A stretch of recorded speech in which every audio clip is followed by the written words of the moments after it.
Voilà, toutes nos excuses pour ce léger retard. Vous faites bien de nous choisir, mesdames et messieurs, pour vous informer.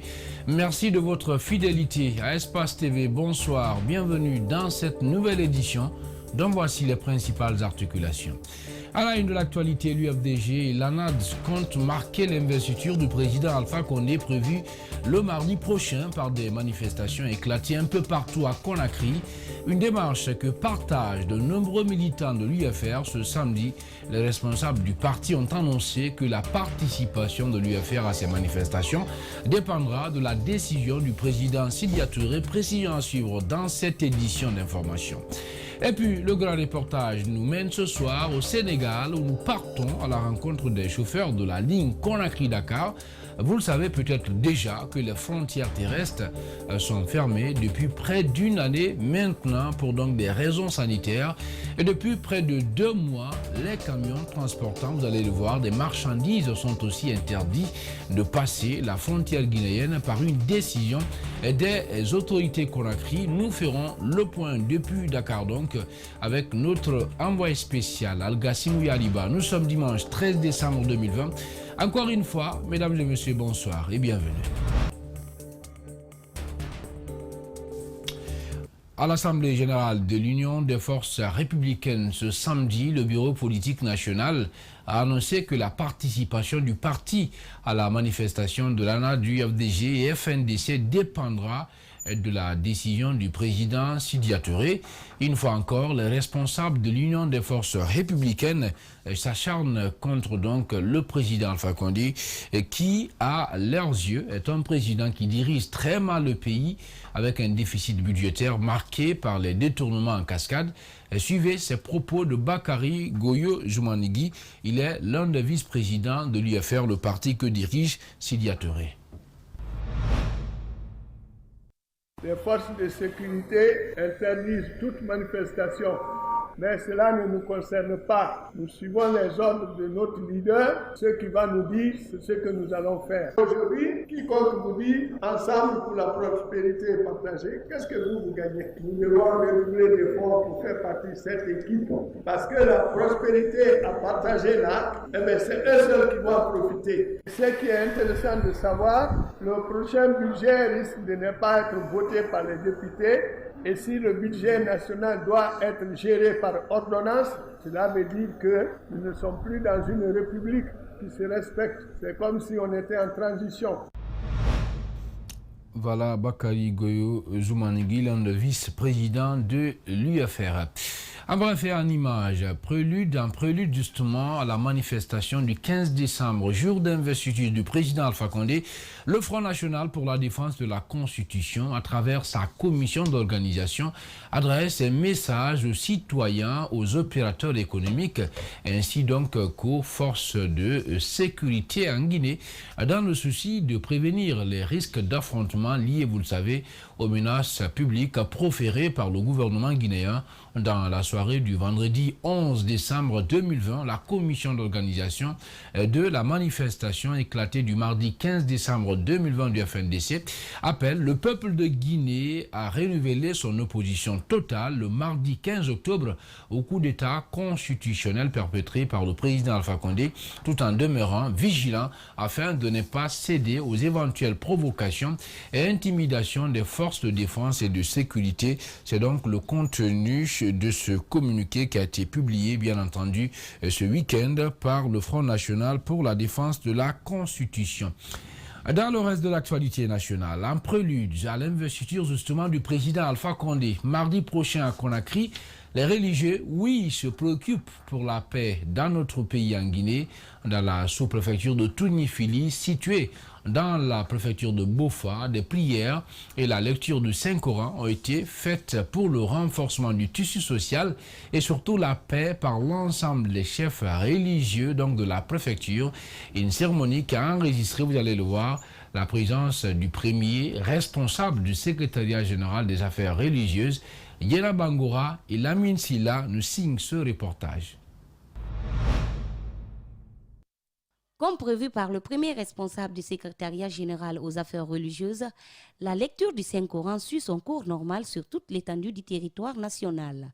Dans la sous-préfecture de Tounifili à Bofa, une cinquantaine de chefs religieux et des fils de la localité ont procédé à des prières et la lecture du Saint-Coran pour la paix et la quiétude sociale en Guinée. La présente cérémonie de lecture du Saint et Noble Coran, organisée chez nous par ses dignes fils, tout rang confondu, en l'occurrence, M. Elhaj Mohamed l'Islam Amsinia Bangoura, plutôt Souma, je vais dire ainsi, s'inscrit dans cette dynamique afin de demander au Tout-Puissant Allah de donner force, faculté de discernement et longévité à son Excellence le professeur Alpha Condé, chef de l'État, pour la lourde et exaltante mission que l'écrasante majorité des Guinéens lui a confiée à cette ultime occasion. Rien ne doit nous diviser, on doit tous se donner la main, conjuguer les mêmes verbes et prier le bon Dieu pour que nos chefs, nos autorités qui sont avec nous aujourd'hui, à l'occurrence le président de la République, le professeur Alpha Condé, il faut que Dieu l'accompagne, qu'il entoure des bonnes personnes pour qu'il puisse gérer ce pays dans la paix au profit de tous les Guinéens. Cette grande mobilisation réjouit la délégation d'Elhaj Ali Jamal Bangoura. Pour lui, la Guinée est une et indivisible. D'œuvrer toujours dans le sens de la paix et la culture de notre pays. Parce que sans la paix, pas de progrès. Sans la paix, pas de développement. C'est pour cela, c'est une occasion pour nous, en tant que religieux, d'inviter tous les Guinéens à s'entendre et de privilégier la paix et la solution pacifique pour tout problème national. Toutes ces personnes espèrent dans cette lecture du Saint-Coran voir une Guinée sans violence. Lancement ce samedi du Forum des investissements en Guinée. L'initiative pilotée par l'Agence de promotion des investissements privés vise à promouvoir les opportunités d'investissement en Guinée. L'événement est prévu du 24 au 26 février 2020. La PIP bénéficie bien sûr de l'expertise du groupe de la Banque africaine de développement. Une centaine d'ailleurs d'investisseurs étrangers sont entendus à Conakry. Les intentions de financement de projets sont affichées et les organisateurs fixent la barre très haute. Explication Mamadou Sadio Baldé et Abdoulaye Kamara. Et au niveau du GIFS, AFC va jouer son rôle d'expertise dans la maturation des projets. C'est tout l'enjeu du forum, offrir un espace aux investisseurs locaux d'échanger avec ceux de l'étranger. Créer les conditions d'un partage d'expériences, mais aussi et surtout aider les Guinéens à chercher des financements. La PIP a déjà abattu un travail préalable. C'est un événement transactionnel. Déjà bien avant le lancement, vous avez vu déjà les résultats qui ont été engrangés. Nous avons pu collecter plus d'une cinquantaine de projets à hauteur de 740 millions. Mais ce que je vais dire en fait, c'est que le GIF est la résultante aussi d'un besoin qui est là. Une belle expérience si les investisseurs guinéens arrivent à profiter des opportunités qui se présentent à eux. Le soutien du gouvernement ne fera pas défaut, rassure le ministre des Investissements publics et privés. Ça va être aussi une belle plateforme pour attirer aussi d'autres investisseurs, que ce soit des investisseurs nationaux ou internationaux, et de montrer les potentialités dont la Guinée regorge. Le groupe de la Banque africaine de développement accompagne la PIP sur toute la chaîne. Le plus important, souligne son représentant, est la concrétisation des intentions de financement. Le gros du travail va commencer après l'événement. Parce que lorsque l'événement aura lieu, on aura des intentions de financement, des intentions de prise de participation dans les projets qui ont été tout de suite énumérés d'un montant global de 700 millions de dollars. Mais il faudrait que la PIP, avec l'appui de la BAD, puisse être à même de pouvoir sécuriser ces investissements.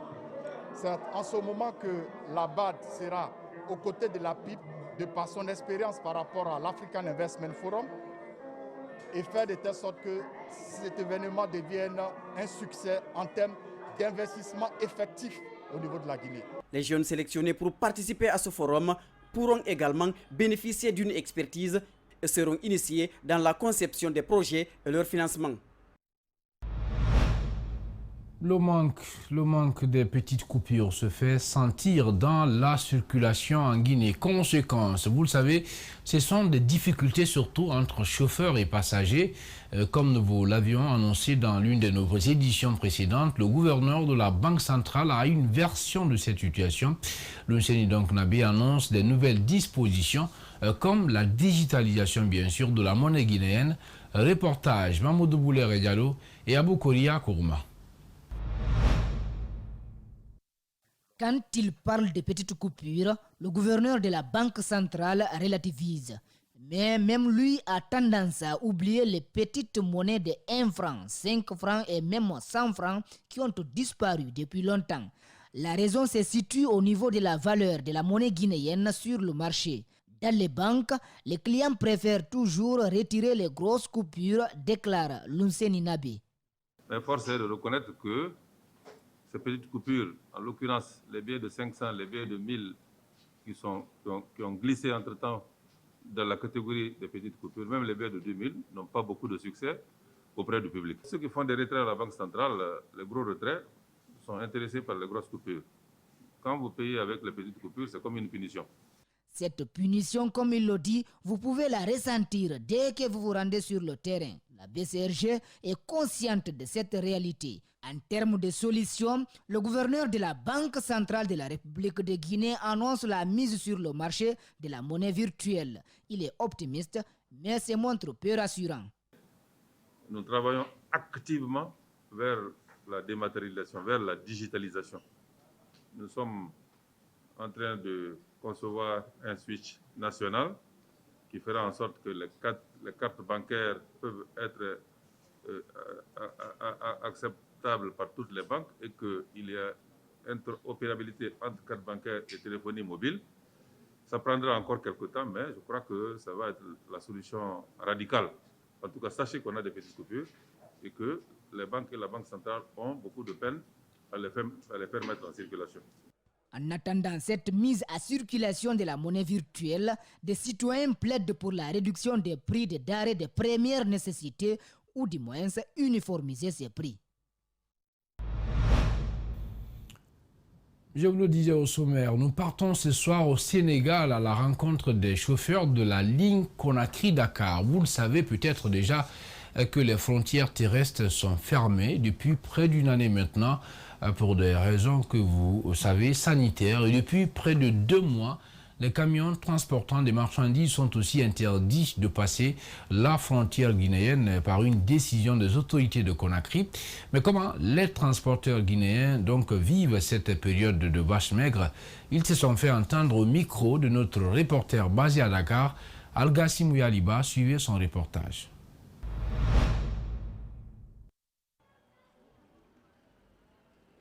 Depuis la fermeture des frontières terrestres entre la Guinée et le Sénégal, c'est ici que ces chauffeurs et syndicalistes passent leur journée. Des colis, des marchandises et des passagers en abondance, mais pas de route.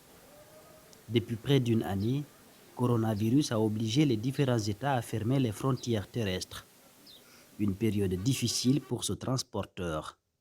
Son dernier voyage date selon lui de mars 2020. Depuis le 3 mars, le Sénégal Dieu merci, depuis le 3 mars, je suis là. Je suis bloqué. Cela est dû à la pandémie du coronavirus. Je suis toujours là alors que je suis père de famille. Ce n'est pas facile. On est 40 personnes bloquées ici.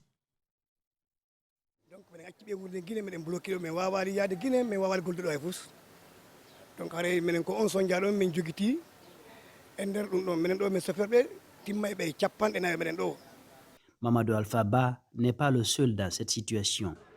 Jusqu'au mois de septembre dernier, les camions transportant de la marchandise circulaient sans problème entre les deux pays. Mais récemment, une décision des autorités guinéennes a obligé les gros porteurs aussi à s'arrêter.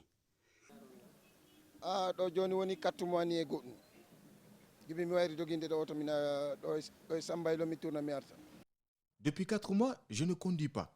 Je me limite toujours à Sambailo. À partir de là, aucun voyage n'est possible.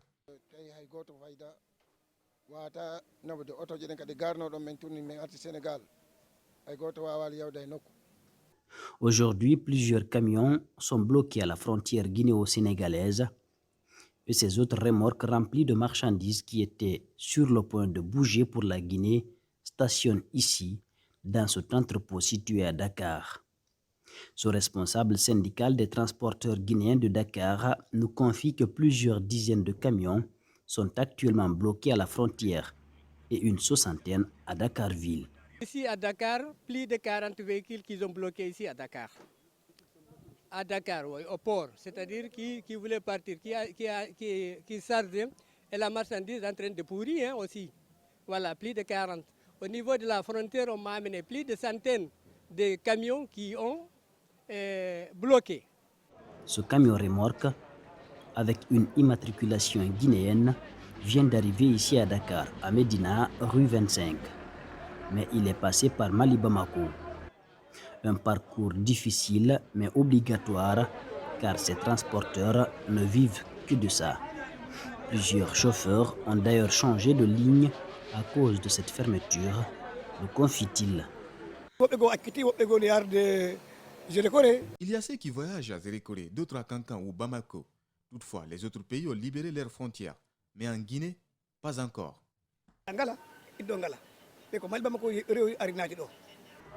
Mariama Kisso Diallo est responsable d'une entreprise qui fait du transit et de la manutention basée au Sénégal.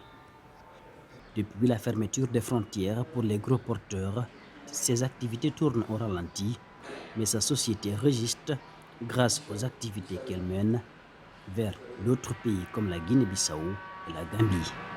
On est bloqué au niveau des frontières. Donc on a des marchandises qui sont à la frontière, dans le port et à la plateforme, dans le port de Dakar et à la plateforme.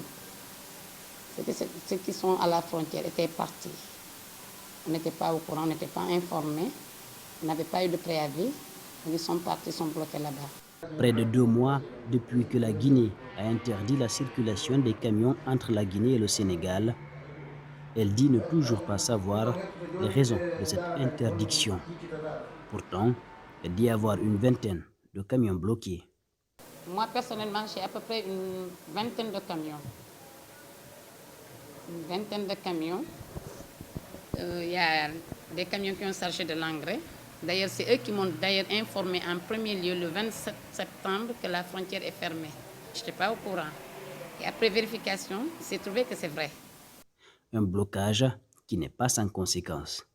Pour ce qui est de la Guinée, nous, on paye des surestaries. Pour les contenus qui sont déjà au port, on paye des surestaries de magasinage. Oui, énorme. J'ai d'ailleurs des factures ici, je peux vous même montrer. Énorme. Parce que ceux qui ne sont pas sortis, on ne trouve pas de camions. Dès que tu dis que c'est pour Guinée-Conakry, les camions, ils disent qu'ils ne prennent pas de la marchandise. Donc les conteneurs seront au port et tu payes au jour le jour. Tous les jours, on paye. Ces acteurs évoluant dans le secteur du transport se sentent abandonnés par les autorités. Le gouvernement guinéen, il nous a oubliés. Il a oublié nos compatriotes chauffeurs qui ont bloqué le 3 mars jusqu'à nos jours. Même pas un petit centime pour eux. Vraiment, ça fait mal au cœur. On lance un appel au gouvernement guinéen d'aider les Guinéens. Surtout nos compatriotes qui sont à Dakar. Vraiment, on a souffert, très souffert même.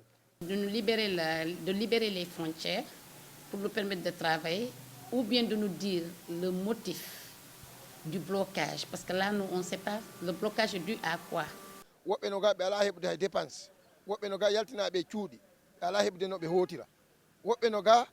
minimum fayde joni kaka hawre tan don walade bondema Allah frontière ko fermako parce que wobben ko wuuri koy dum.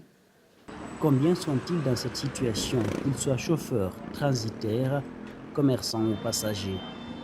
Pour l'heure, difficile de le savoir. Ils espèrent tous une réaction favorable des autorités guinéennes. Voilà, merci Algassimou Yaliba pour ce brillant reportage. Retour à Conakry. Koya, oui, une des préfectures où les conflits de Manio ne finissent pas, vous le savez. Un autre se déclare et date il y a plusieurs années. Il s'agit d'un domaine qui oppose l'autorité locale et la famille Baba. Depuis 2004, cette famille brandit des dossiers authentifiant sa propriété. Un des membres donc est parti pour l'aménagement du lieu, précisément à Frigiadi. Il a été empêché tout simplement. Philomène Bangoura et Abakar Din Kamara nous signent ce reportage.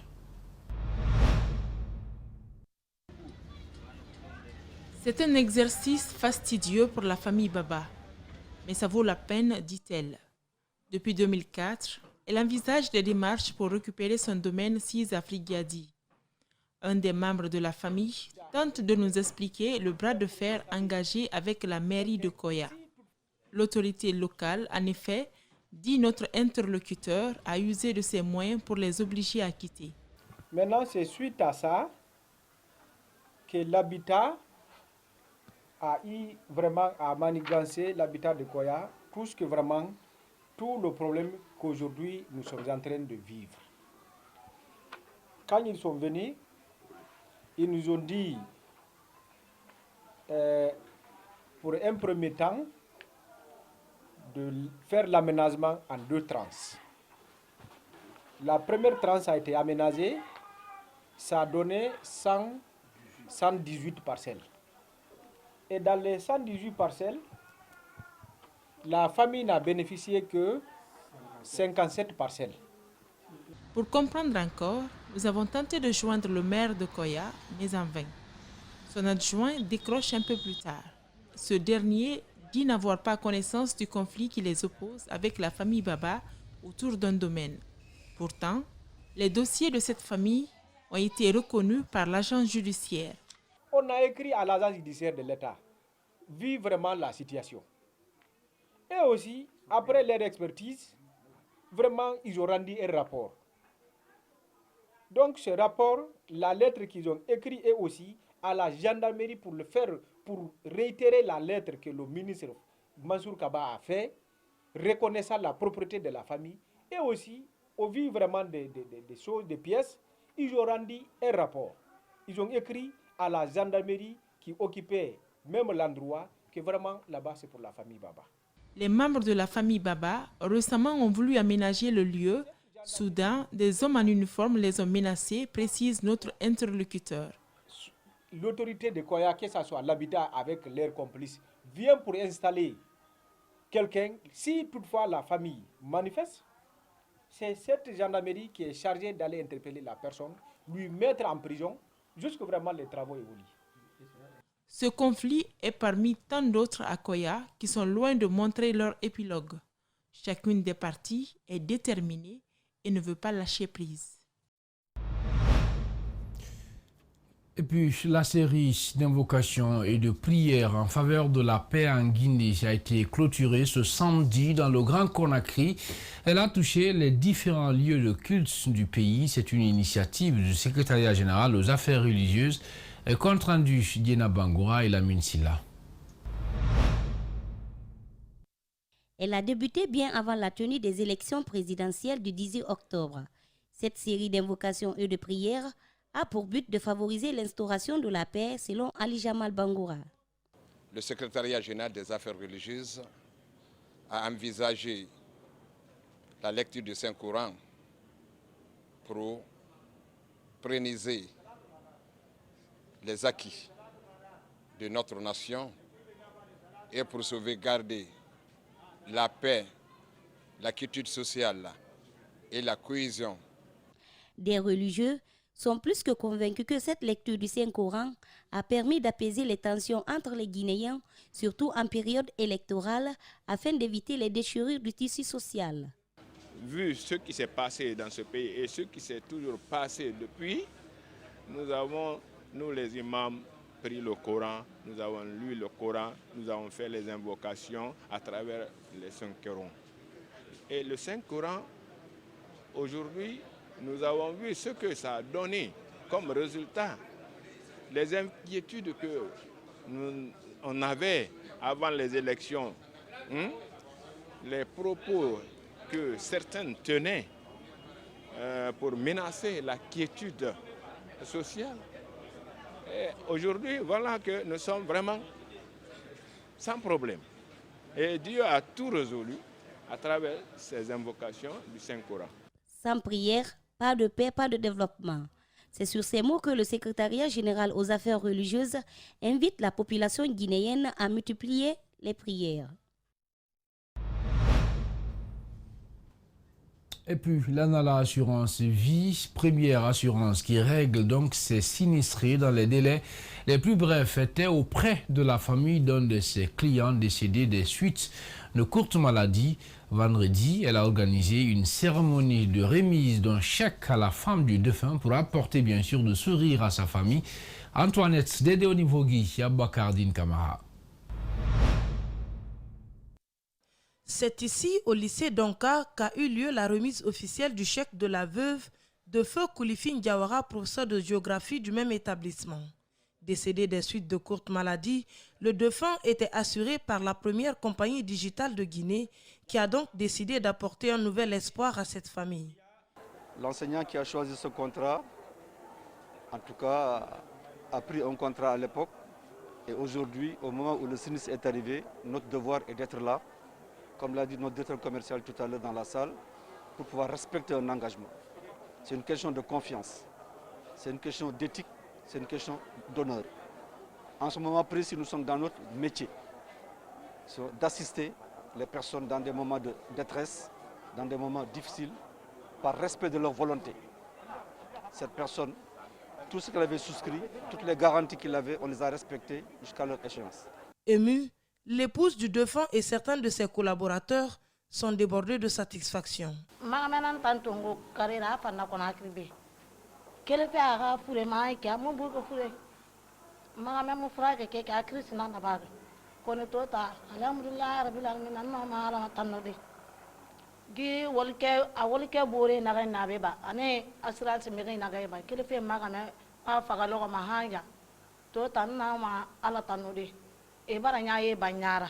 Grâce à l'ANALA, ce qui du coup rassure et instaure une relation de confiance entre nous enseignants et cette jeune compagnie. Je n'hésiterai pas à vous inviter à y adhérer, chers collègues, pour que l'exemple de feu M. Koulifi Ndiawara fasse tache d'huile. L'ANALA Assurance Vie n'est pas seulement un système digital de facilitation de procédures, mais c'est aussi des produits d'assurance très novateurs avec des prix modérés en fonction de vos besoins. Elle a aussi pour objectif faire bénéficier les couches les plus vulnérables de la société. Et puis, dernier virage de cette page Nation, la Guinée dans le viseur des partenaires pour son développement socio-économique. Plusieurs investisseurs, tenez-vous bien, d'une société allemande ont atterri donc ce dimanche à l'aéroport international de Conakry et veulent investir en Guinée dans les secteurs notamment de la santé, l'éducation et autres. Compte rendu, Justin Leno et Aliouba. Ces investisseurs appartiennent à une société allemande dénommée Obermayr International. Ils souhaitent investir en Guinée dans les secteurs comme celui de la santé, dans un pays où il n'y a presque pas d'hôpitaux sophistiqués en cas de grande pandémie. La santé et l'éducation également, parce qu'on veut développer un training center ici pour qualifier des personnes dans le domaine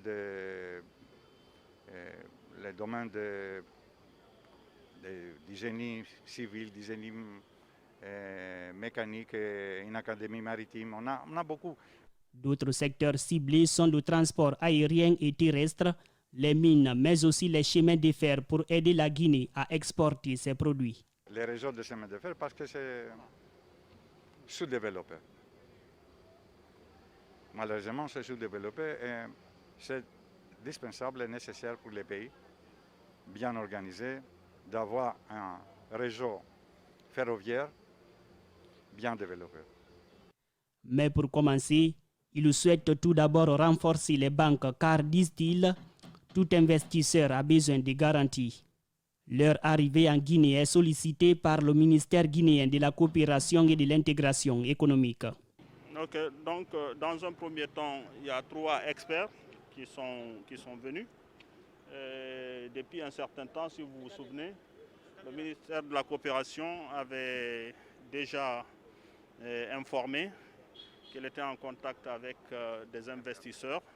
Et nous, comme nous sommes chargés de faire une sorte de passerelle entre les investisseurs dans le cadre de la mobilisation des fonds pour le développement du pays, avec les ministères sectoriels, donc la société Obermayr, c'est l'une des plus grandes sociétés, la plus compétente dans le domaine des infrastructures. Et je crois qu'ils sont surtout intéressés ici par le projet chemin de fer Conakry-Bamako, entre autres. Pour que la Guinée ne regrette rien dans cette nouvelle aventure que lui proposent ses responsables, des jeunes Guinéens vont être formés selon ces investisseurs étrangers. Ce sont eux qui veilleront à la gestion durable de ce qu'ils donneront comme investissement. Voilà, mesdames et messieurs, c'est l'essentiel de cette édition d'information, une édition conduite au cadrage et à la régie par Lamine Sidibé, le très discret, assisté bien sûr d'Abakar Fauté Souma. Elle a été réalisée par Dibrilba. Merci à tous de l'avoir suivi. Surtout, nous vous souhaitons une excellente suite des programmes sur Espace TV, où que vous soyez dans le monde. Bonsoir.